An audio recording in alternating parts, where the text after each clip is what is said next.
Welcome back to the channel. Racerx here, and I am back with my good buddies in Hurst at the Hurst Autoplex. They actually have two cars here that I have been looking forward to kind of reviewing and pitting against each other for quite some time. One of which I've actually never driven before. So I'm really interested in this comparison to see how it all shakes out. If you guys are new to my channel, do me a big favor, subscribe to my channel. You can find the subscribe button right down here at the bottom. Also, you can follow me on Instagram. I have my new Racerx official Instagram up now, so you can follow me there as well. And here we go. T-minus 15 seconds.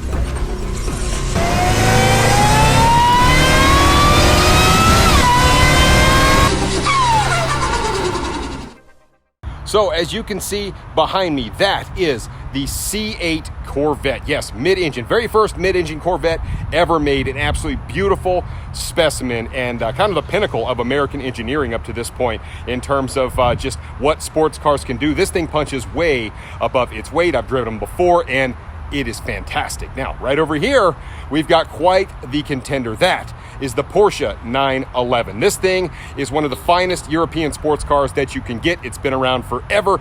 This one is relatively new. It's actually codenamed the 992. But even though it doesn't make nearly as much power as the Corvette, these punch way above their weight. They are one of the finest handling sports cars on the market today. The European folks absolutely swear by the 911. So, should be a really interesting comparison between these two. So as we take a closer look at this, really we do have one of the best engineering feats from America, and of course, one of the best engineering feats from Germany. And the two cars, even though they're from different continents, there's actually quite a few similarities between these two cars. For example, both of these cars weigh somewhere around 34, just a little over 3,400 pounds. So they actually weigh almost identical. This car actually has a mid-engine now, as I was mentioning before. You can actually see it right back here. So you have a 6.2 liter naturally aspirated V8 aluminum, and this one puts out 495 horsepower. Of course, this is the Z51, so it's 5 more horsepower than the regular one, but a fantastic power plant in this beast. Now, as we jump over here to the Porsche, things change up a little bit. We're talking about a flat 6 in this, but it is a twin turbo. And of course, this one, 379 horsepower, so significantly less than the Corvette. But for some reason, when you look at the numbers on paper and what this car does, there is no reason whatsoever this car should be as fast as it is. But they both not only are mid-engine, but they both sport 20-inch wheels, also 305 in the rear. The Corvette, no exception. 305s in the rear, 20-inch tires, and both are absolutely gorgeous. They're stunning vehicles, but my impression of these two is probably going to be quite a bit different when I drive them. Now, when you look at these two vehicles, they actually look quite a bit different. Both are very sporty looking. The Porsche actually has kind of a classic look. You can almost always tell a Porsche when you look at one. Obviously, we're looking at the rear of this. It has kind of these long sweeping lines to it. Very smooth curves on this car. Kind of the big bulgy back here, as you can see. So it almost has like kind of wide body type look to it. And of course, in the front, you do get those signature Porsche headlights. So, I mean, you can really tell when you see one of these going down the road, yes, that is a Porsche. So as we jump over here to the Vette, I mean, this thing has more of a spaceship type look to it. It really does. A lot more angular pieces on this car. This car just kind of looks very menacing. Not quite so classic looking like the Porsche. It definitely does look like it means business. You can see, obviously, you've got those big air intakes on the side. That is new for the Corvette C8. And of course, the roof on this one does come off. And as we jump around to the back, you can see quite a bit different looking in the rear of this car as well. Once again, a lot of angles here. You do get that Z51 spoiler. You do get that big, the quad exhaust back here. Really nice diffuser in the back. I mean, it's just so different. And this is one of my favorite angles of the C8. Just look at the angle on that thing. Just a very interesting looking car from the back. So yeah, very, very different when you look at how they look.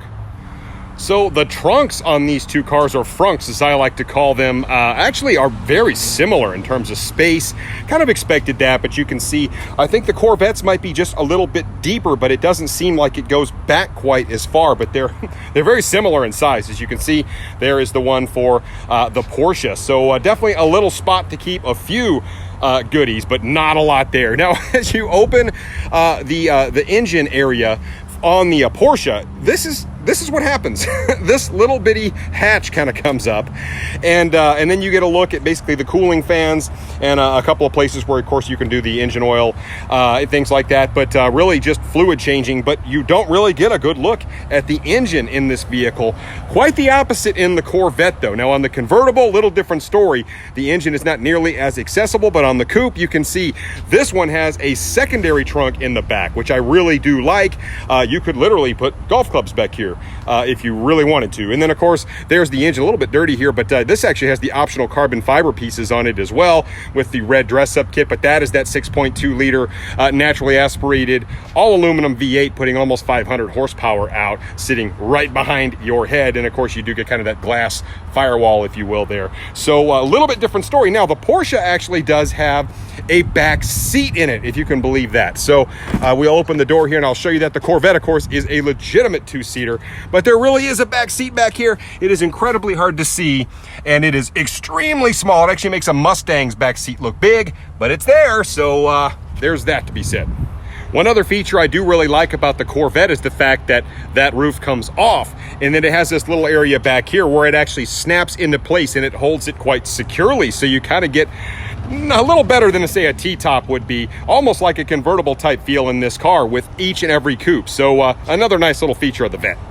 Now, something a lot of people have been asking me to talk about in my comparisons that I sometimes kind of leave out, and I've done that on purpose in some occasions because the car market is a little weird, but is price, you know, and this particular car right here, the base price on it is about $98,000. As we know, they have a lot of different trim levels in this. They've got the S and the Cabriolet, and they go all the way up to the turbo version of this. A lot of different 911 options in this, but this particular one, I believe, bases out about 98, and I believe this particular car would sticker somewhere in like the 105 range. And people say, well, the Corvette is a much cheaper car, but that may not necessarily be true. This is a 3LT car, and of course, those cars can get up into the six figures as well. So believe it or not, from a sticker price perspective, they say the Corvette starts at $69,000. That you cannot get one for that price. Just trust me on that. Plus, obviously, we've got ADM to contend with, but these two cars actually sticker right about the exact same. I think the Corvette may be just a few $1,000s less, but for all intents and purposes, these two cars are the exact same price. Another really interesting comparison.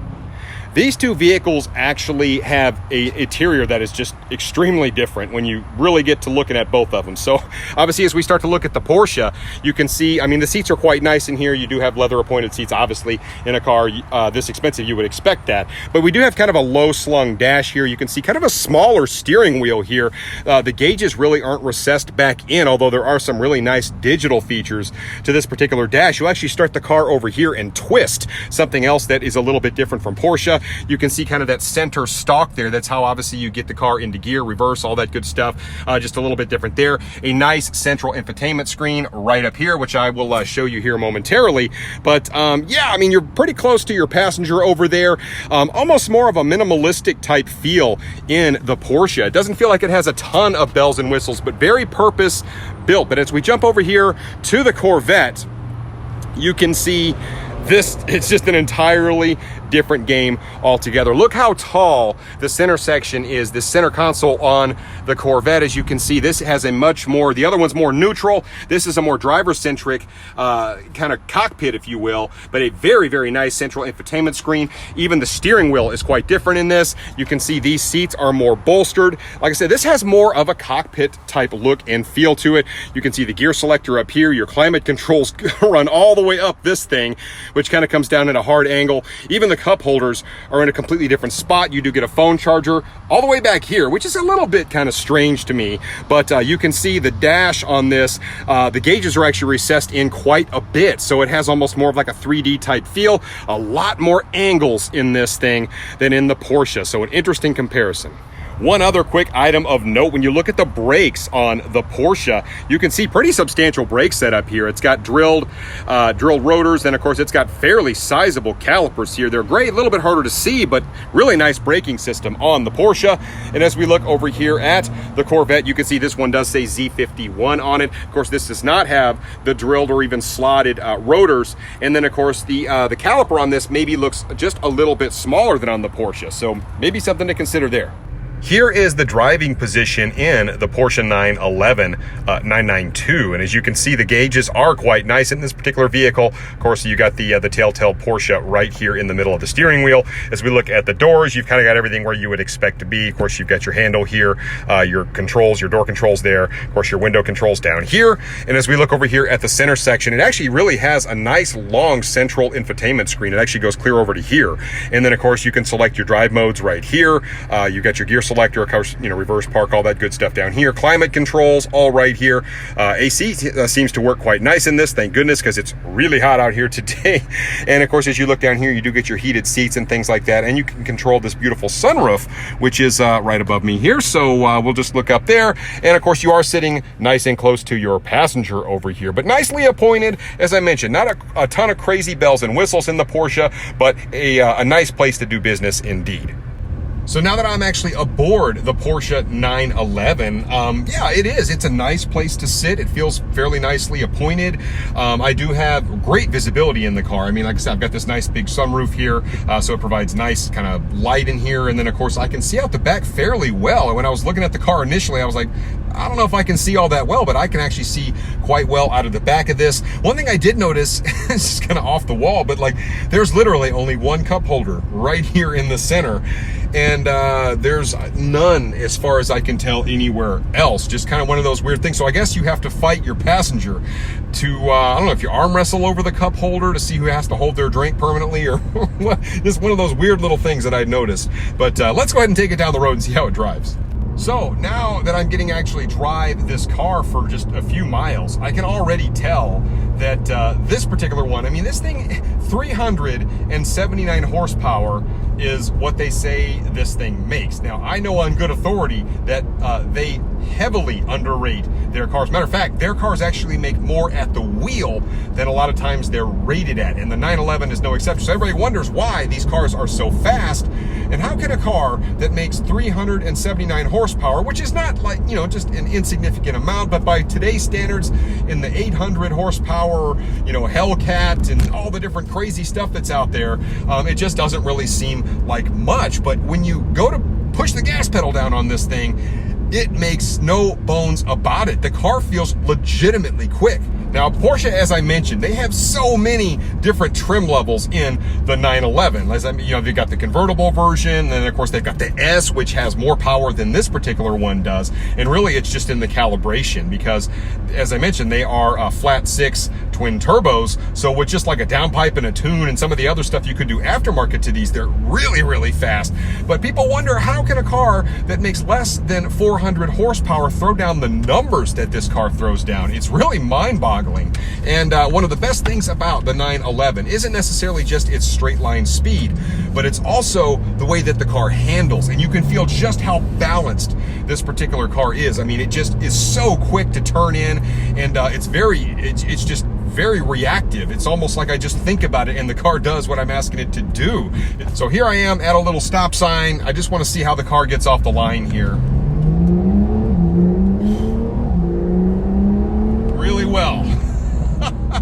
There's no way this car makes under 400 horsepower. This car scoots, and this thing is equipped with a really technologically advanced transmission in it. It is an 8-speed auto, and I tell you what, it really, really gets the job done. I'm actually extremely pleased with the way this car drives. So I can kind of see why so many people really like these Porsches, because they just drive great. I mean, like I said, they're a very well-rounded vehicle.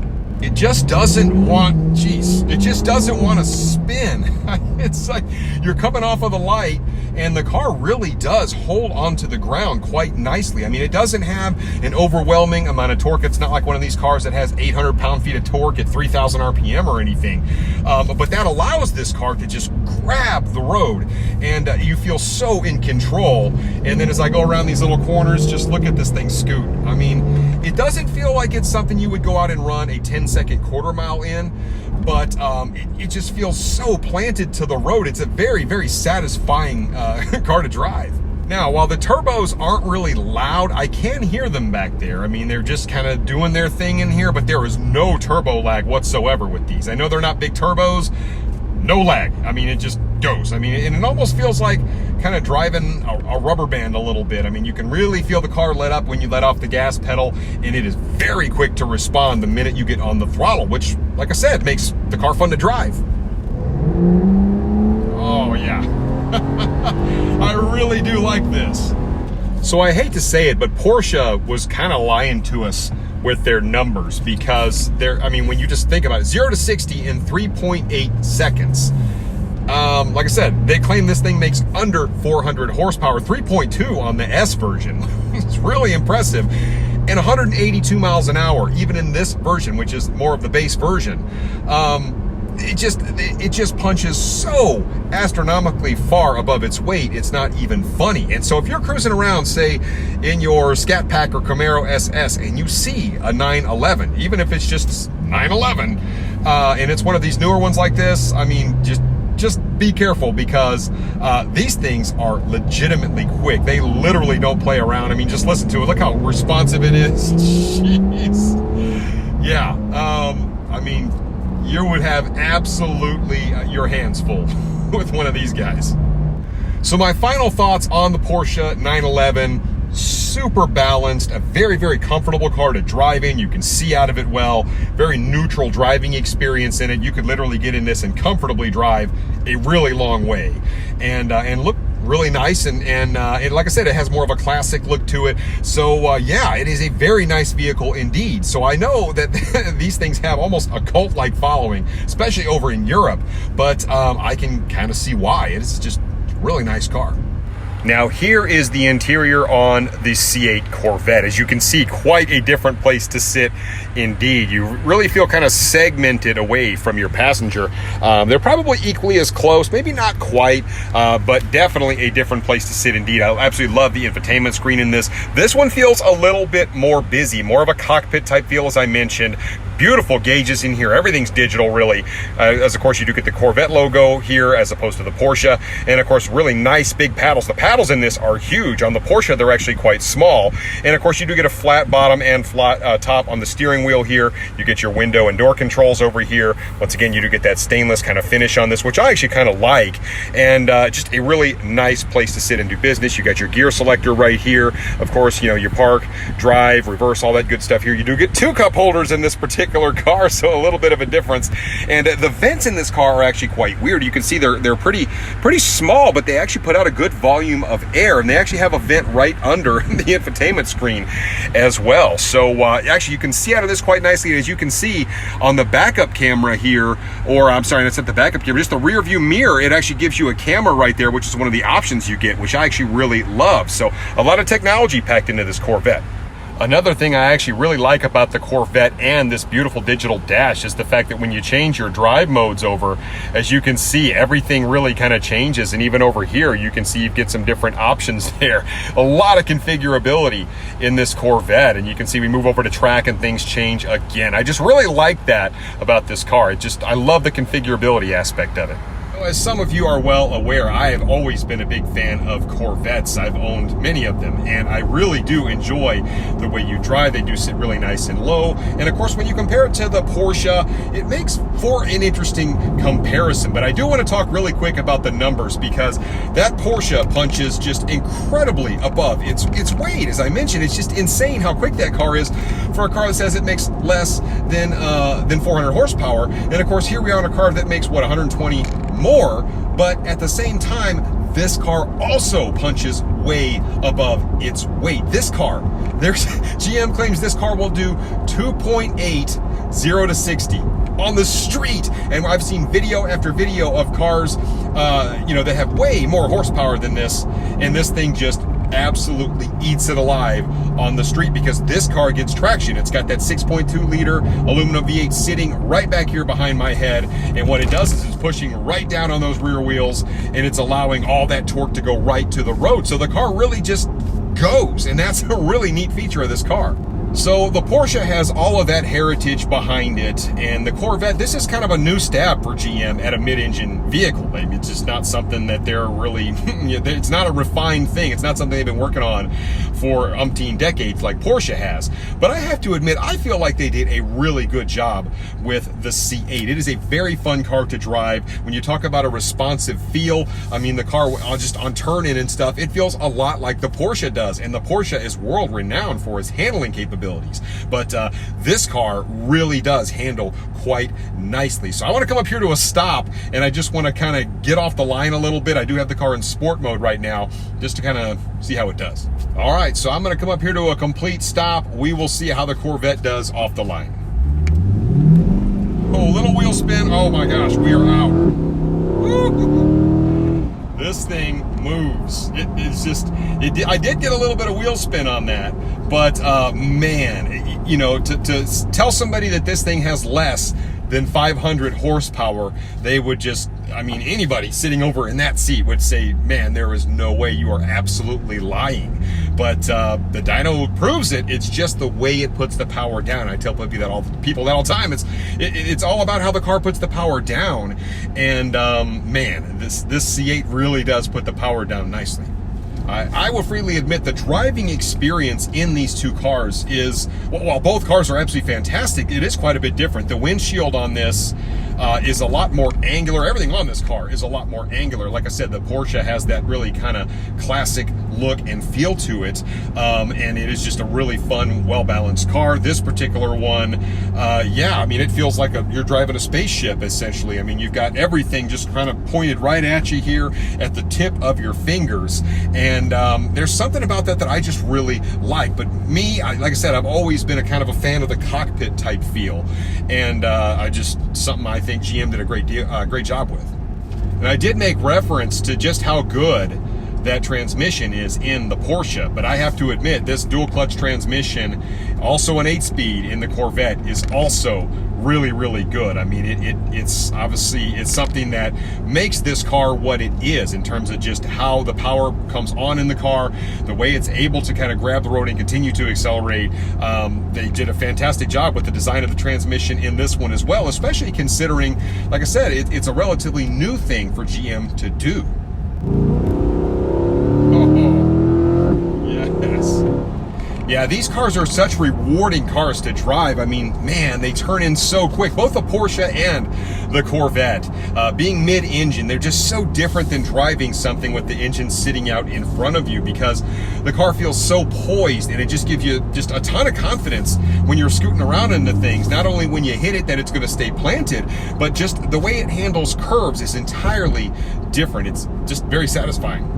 So let's really talk about the comparison between the two. Really, that's what this is all about. The Porsche 911, the 992, and the Corvette C8. America versus Germany, so to speak. So really, who gets the edge in what categories? When you talk about quality materials, I would definitely say that the Porsche probably has the edge. They're kind of known for that. Not that the Corvette is bad, but the Porsche is probably just better. I mean, you can hear it even when you close the doors on the thing. But from a handling perspective, I can't really give the edge to either one. I mean, we know how well the 992 is going to perform from a handling perspective, but this C8 is absolutely no slouch. They did a great job with the handling. The same with the transmission on the two cars. It's really a toss-up. They're both 8 speeds. They're both fantastic dual clutch in this one. I can't give the edge either way. Now, when we talk about 0 to 60 on the street, the Porsche is stupid fast, especially for a car with under 400 horsepower, but the C8 is otherworldly fast. 2.8 seconds for a car with less than 500 horsepower. That is ridiculous. I will just put it out there. The car just sticks and goes, and you really feel it when you drive it. So, man, they did a fantastic job with the traction control system. And, of course, I didn't even use launch control on the thing. So, you know, it's even faster when you do that. But I do give the edge 0 to 60 to the Corvette. From a top speed perspective, they're both really fast. 194 mile an hour this C8 will go, about a 182 for the Porsche. And keep in mind, that's not the S version. So maybe the S would be even a better comparison comparison. But both of cars have their merits. I mean, they're both very, very fun to drive. Base price is actually pretty close when you really deck out the Corvette and then compare it to the Porsche. But there's all that heritage behind the Porsche. This is kind of Chevy's first rodeo with a mid-engine like this. So definitely an interesting comparison. There's no right or wrong. Both of these cars will put an absolute huge smile on your face at the end of the day. So if you get a chance to go drive a 911 or a C8, I highly suggest you go do it. Very rewarding cars to drive indeed, and it's kind of a draw. Like I said, from a power perspective, I feel like, this car has a little bit more, but you do get all that 911 heritage behind you with the Porsche. And that about wraps up my review of the Porsche 911 and the Corvette C8. Both of them absolutely beautiful examples of both American and German engineering. Very, very different to drive, very different drivetrains indeed on these two vehicles, but both are absolutely fantastic. Like I mentioned, the price on these two, right about the same. So they kind of compete in the same market. It really just depends on what you like. So let me know what you think about the comparison of these two in the comments down below, and I will catch you on the next one. So until then, Racerx.